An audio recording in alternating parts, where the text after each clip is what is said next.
Good morning my dear friends, welcome back to my channel. तो friends, आज आप लोग से मैं शेयर करूंगी नए साल के अवसर पर बहुत ही खूबसूरत विंटर का फ्लावरिंग प्लांट है जो बहुत ही सुंदर है और ये है कैनेंडुला। तो कैनेंडुला की आज मैं पूरी जानकारी आपको दूंगी और ख़ास तौर पे फर्टिलाइज़र भी बताऊंगी जिससे कि आप अपने प्लांट में ज़्यादा से ज़्यादा फ्लावरिंग ले सकते हैं। नया साल आ गया है फ्रेंड्स, और नए साल में आप जो है बहुत ही खूबसूरत जो है अपने गार्डन में विंटर के प्लांट भी इस समय ऐड कर सकते हैं। नर्सरी में ये प्लांट बहुत प्यारे आए हैं अभी इस समय हमारे यहाँ, और उनकी ग्रोथ भी काफ़ी अच्छी है। मैं तो बेबी प्लांट लेकर आई थी। ये चारों प्लांट जो आप देख रहे हैं ये बेबी प्लांट है और 10 रुपीज़ में मैंने बेबी प्लांट लिया था। तो चलिए सबसे पहले हम मिट्टी के बारे में बात कर लेते हैं कि किस तरह की मिट्टी में हमें कैनेंडुला के प्लांट को लगाना चाहिए। तो देखिए मेरा जो पॉट है आपको दिखाई दे रहा होगा। मैंने इसे किस तरह के गमले में लगाया है वो भी आपको सबसे पहले बताऊंगी। तो कैनेंडुला के प्लांट को आप जो है इस तरह के छोटे छोटे जो पॉट आते हैं, टब जैसे पॉट आते हैं डेप्थ वाले, वैसे पॉट का इस्तेमाल करें। बहुत अच्छे से ये बढ़ते भी हैं, ग्रोथ भी अच्छे करते हैं। तो ये तो हो गई पॉट की बात। आप इसको कम से कम 6 से 8 इंच के गमले में भी लगा सकते हैं, बहुत अच्छे से ग्रोथ करेगा आपका प्लांट। तो चलिए मिट्टी के बारे में बात कर लेते हैं। तो फ्रेंड्स, विंटर सीजन की जो भी प्लांट है उन सब के लिए मैं एक ही प्रकार की मिट्टी बनाती हूँ, मैं कोई अलग अलग मिट्टी तैयार नहीं करती हूँ। तो सबसे ज़्यादा ज़रूरी ये है कि विंटर प्लांट कोई सा भी हो उनके लिए वेल ड्रेन मिट्टी तैयार करनी चाहिए, और ख़ास तौर पे राइस हस्क का इस्तेमाल ज़रूर करिए आप विंटर के प्लांट में। बहुत अच्छे से ड्रेन हो जाता है पानी, जब हम डालते हैं गमले में तो बहुत अच्छे से निकल जाता है।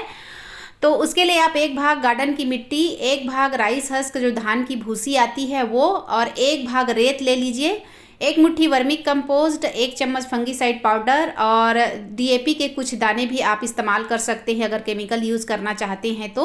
और नहीं यूज़ करना चाहते तो आप जो है डीएपी स्किप कर सकते हैं।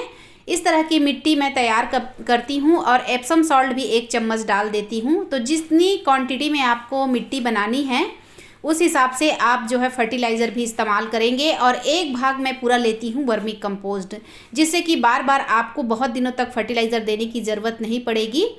और इस तरह से आपको मिट्टी तैयार करनी है। कैनेंडुला के प्लांट को सबसे खास बात यह है कि आपको दिन भर की जहाँ सनलाइट आती है ऐसे जगह पर प्लेस करना है।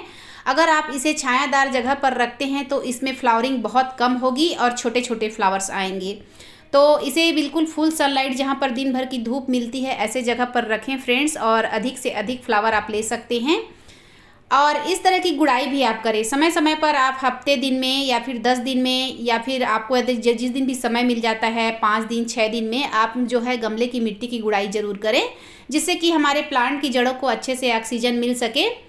और इस तरह की मिट्टी बनानी है और इस तरह की जगह पर आपको रखना है जहाँ पर दिन भर की धूप आती है।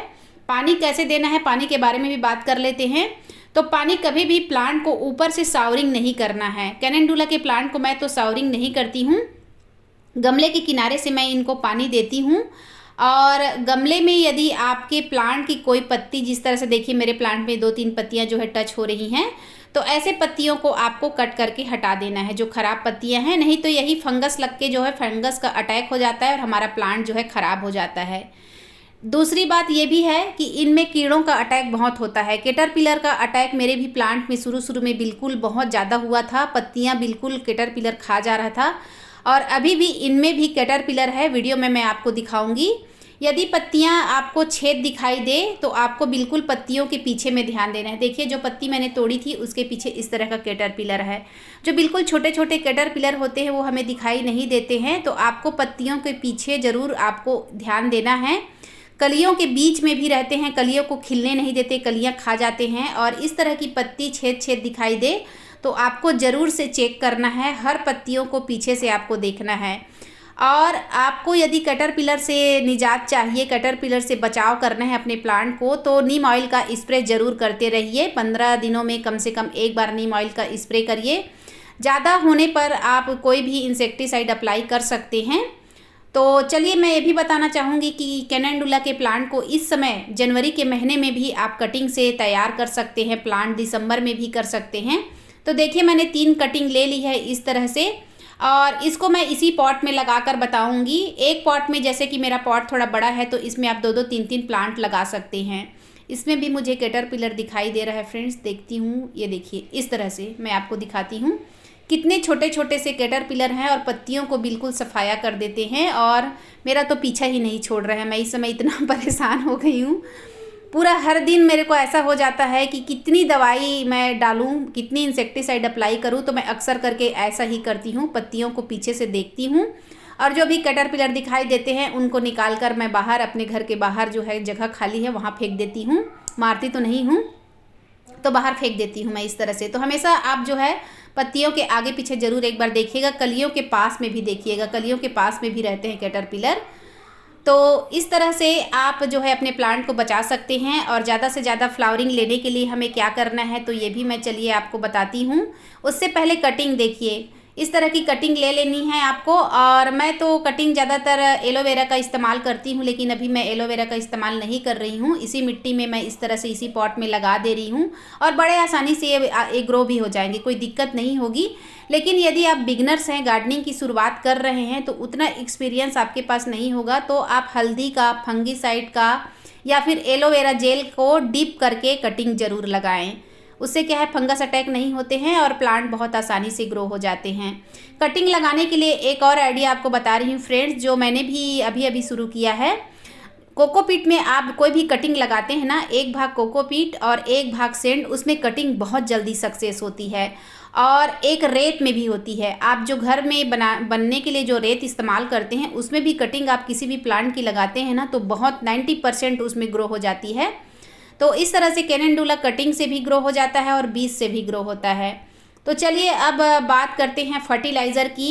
इंसेक्टिसाइड अप्लाई करने का तरीका मैंने आपको बताया है कि यदि ज़्यादा दिखाई देते हैं तो इंसेक्टिसाइड अप्लाई करिए, नहीं तो इस तरह से पत्तियों के आगे पीछे देखकर यदि कोई कैटरपिलर दिखाई देता है या कोई कीड़े दिखाई देते हैं, उसे आप पत्तियों को तोड़कर फेंक सकते हैं। ज़्यादा कीड़े दिखने पे, काले पीले कीड़े भी छोटे छोटे हो जाते हैं, तो इंसेक्टिसाइड अप्लाई कीजिए। इमेडा क्लोरोपीट का भी आप छिड़काव कर सकते हैं, उससे भी बहुत जो है कीड़े भाग जाते हैं। अगला देखिए, इसका जो प्लांट है और इसके जो फ्लावर है बहुत ही ब्यूटीफुल, बिल्कुल मेरी गोल्ड की तरह बहुत ही खूबसूरत होते हैं और देखने में बहुत ही प्यारे लगते हैं। काफ़ी दिनों तक खिले होते हैं, लगभग हफ्ते दिनों तक इसमें जो ये फ्लावर है वो खिले होते हैं और बहुत ही खूबसूरत होते हैं। तो इस तरह के हैं। और इनको फर्टिलाइज़र आपको क्या देना है, तो मैंने अभी तक अपने प्लांट को, जब मैंने इनको लगाया था तो वर्मिक कंपोस्ट मिट्टी में एक भाग पूरा वर्मिक कंपोस्ट मिलाया था। उसके बाद मैंने अभी तक इन प्लांट को जो है फर्टिलाइज़र नहीं दिया है कैलेंडुला को।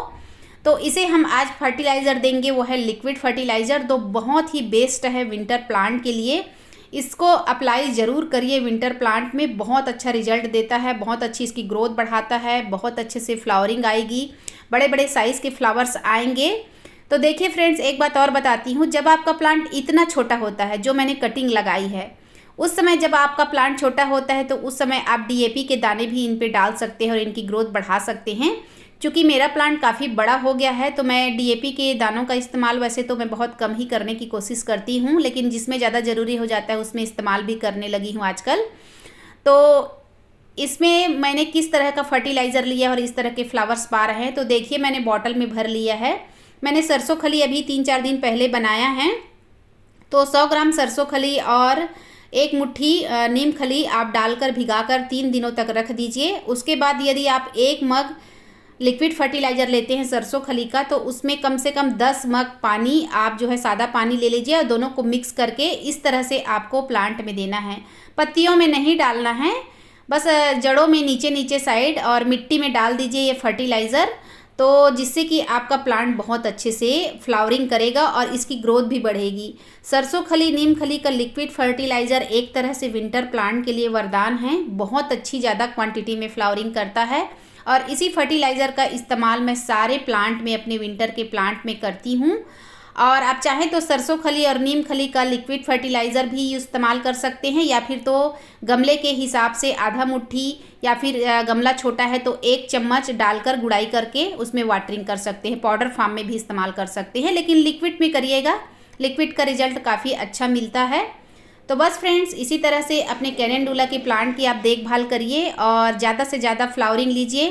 ज़्यादा फ्लावरिंग लेने के लिए आपको इसको सनलाइट में रखना बहुत ज़रूरी है। जहाँ पर दिन भर की धूप आती है, सूर्य का प्रकाश ज़्यादा पड़ता है, ऐसे जगह पर आप इसको रखिएगा और आपके भी प्लांट में ज़्यादा से ज़्यादा फ्लावरिंग होगी। अगर पत्तियां कर्ल होने की समस्या आती है इनमें तो इसका मतलब यही है कि इनको ज़्यादा धूप नहीं मिल रही है। अच्छे से सनलाइट मिलेगी तो पत्तियां कर्ल होने की समस्या भी दूर हो जाती है। तो इस तरह से देखिए मेरे प्लांट कितने अच्छे लग रहे हैं। तो आशा करती हूँ आज का वीडियो ज़रूर आपको पसंद आया होगा। आज की कैलेंडुला की केयर यदि आपको पसंद आई फ्रेंड्स तो मेरे चैनल को लाइक सब्सक्राइब जरूर करिएगा, बेल आइकन को प्रेस करिएगा ताकि आने वाली वीडियो की नोटिफिकेशन आपको मिल सके। गार्डनिंग से रिलेटेड वीडियो बनाती हूँ, तो फिर मिलती हूँ नेक्स्ट वीडियो में। Bye bye.